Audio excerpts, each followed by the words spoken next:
Throughout the history of Age of Empires 3, the Spanish have always been a nightmare to balance.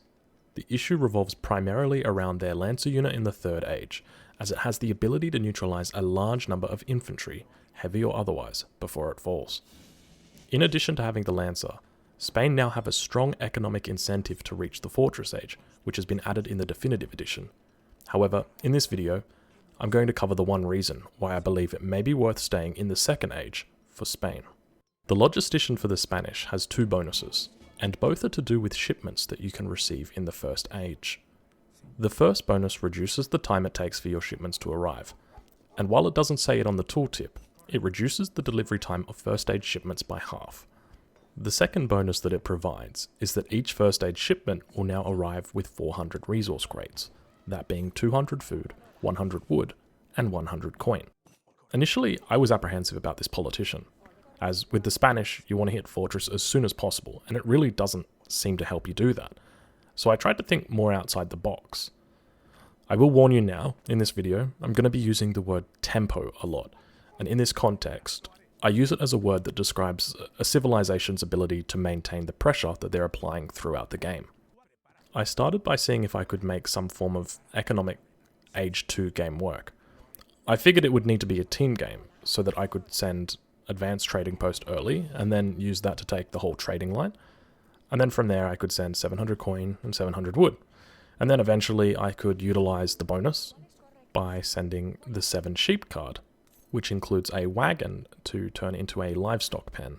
While I think that the 7 sheep card might have potential, this build order was way too slow, and it meant a huge loss in tempo by not taking the governor or the philosopher prince. I hit only 2 hussar on my first batch, so after determining that that was too slow, in the second game I said I'm going to avoid sending the advanced trading post card, and I'm going to send the sheep as my second card, and I'll time it so that I get the bonus from aging up and get those extra 400 resources. From there, I'll follow it up with 700 coin and 700 wood. So I was able to get out an entire batch of cav. And for the majority of the game I seemed to be doing really well. I was ahead of where I normally would be. But in my heart of hearts, I could just tell that this wasn't what the balance team wanted when they came up with this politician. Then, it struck me. I would time a shipment of resource crates from the First Age to land exactly when I was aging up to the Second Age. This firstly would offset any resources that I lost by not taking the Philosopher Prince, and would secondly provide me a 700 resource shipment as my age up bonus. Then came the testing. What were the timings going to be? If I was going to exploit this to its full potential, I needed to know what my timings were. To age up from the First to the Second Age, it takes 90 seconds, or a minute 30. So a shipment in the First Age takes 40 seconds to arrive without the Logistician, which means it was time for some quick math.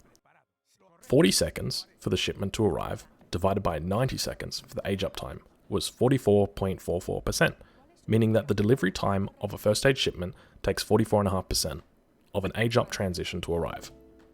Meaning that we want to queue a shipment when we're at least 55.5% aged up.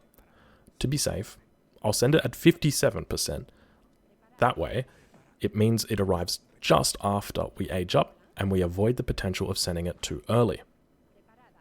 But do I reasonably expect myself to be able to remember what time I queued my age up every single game, and then remember the amount of seconds I need to add every single game, which, by the way, is 51.5 seconds?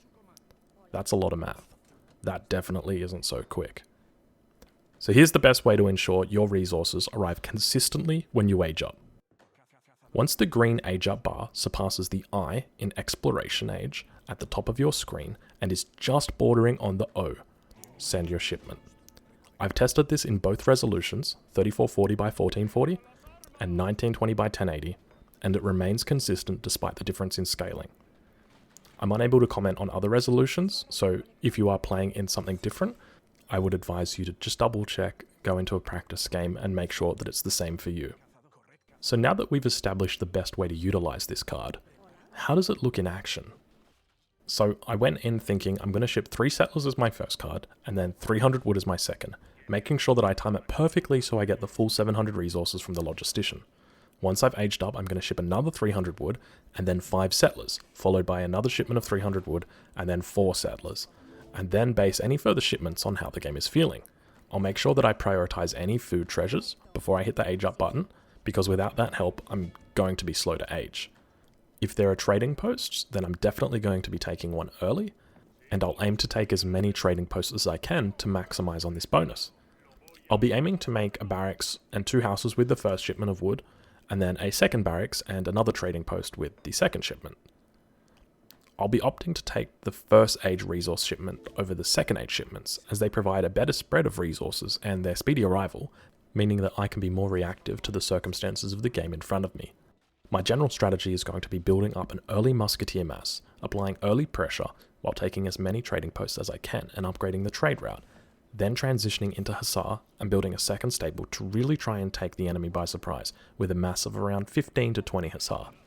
What I found in this game was that my initial plan to ship 3 settlers, followed by 300 wood, followed by another 300 wood, and then 5 settlers, 300 wood again, and 4 settlers, it just wasn't feasible, because the amount of resources I needed to maintain double barracks was significantly higher than what I could achieve if I was sending 5 settlers and 4 settlers so early into the game. And this became evident early on. I realized I was not going to be able to support it, so I shifted what I was planning to do. I decided I would ship coin instead. The consequence of this was that I didn't have enough wood to support what I was doing. So it meant that going into the next game, instead of sending 5 settlers, 300 wood, 4 settlers, 300 wood, I was going to start by sending 3 settlers and then 300 wood repeatedly until I had no further infrastructure to build. Now, in this game, while I acknowledge that my opponent hasn't studied their build order as hard as I've studied mine, I was satisfied enough with the timings to make the determination that this politician looks incredibly promising for early Age 2 play, and here's why. While second age shipments provide 700 resources, they provide 700 of one resource. If you want to apply any kind of early pressure, sending 700 coin means that you've got enough coin to make 30 musketeers, except every second that you're holding onto those resources is a second that they're not being used to kill your enemy. Sending 700 wood means that you've got plenty of infrastructure, maybe another barracks or another stable, a trading post and 3 houses. But you don't need 3 houses right now. And you can barely produce out of the single barracks, let alone out of 2 barracks or a barracks and a stable. What makes this so incredibly powerful is the flexibility it provides. By including all 300 resource crates in your deck, it means if you're macroing poorly for a batch of Hussar, you can send coin from the home city, receive it, gather it, and still complete the batch of Hussar. It allows you to effectively mitigate the consequence of taking 700 resource shipments, which has a period of inactivity for some of its resources, and it allows you to capitalize on all the resources you receive immediately by putting the 200 food towards units, the 100 wood toward a house, and the 100 coin toward a market upgrade. The fact that you get them from the home city so quickly means that your tempo remains incredibly high throughout the early game.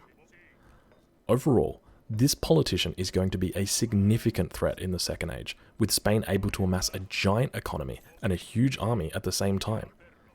I say the following with genuine sincerity. On trading post maps, this has the potential to turn Spain overpowered, and is most likely going to require a nerf, as the timing on these units, together with the economy that you're able to put up at the same time, means that there's no real counter to such a high tempo strategy. This is an incredibly strong politician if you're planning on staying in the second age. It allows you to gain and then maintain control of the trading post line, and then guarantees that you're going to have a huge army, whether that's an enemy in the second age or the third age. I'm confident that the economy that this strategy enables you to pull off means that you're going to be able to build up a massive Hussars that's easily going to be able to take out 2 Falconets. It's going to be able to deal with mercenaries. There's really going to be nothing that will be able to stop this. So overall, I consider this politician to be absolutely amazing. And in team games especially, there's absolutely no way I'm going to be taking anything but the Logistician. If you enjoyed this video, and you're interested in seeing more content focused on optimizing build orders and how to best play out the early game, I encourage you to subscribe, as over the next week I'm going to be taking a deep dive into the early game, focusing especially on the best way to guarantee you survive the first 6 minutes of any game you play. Thank you for watching.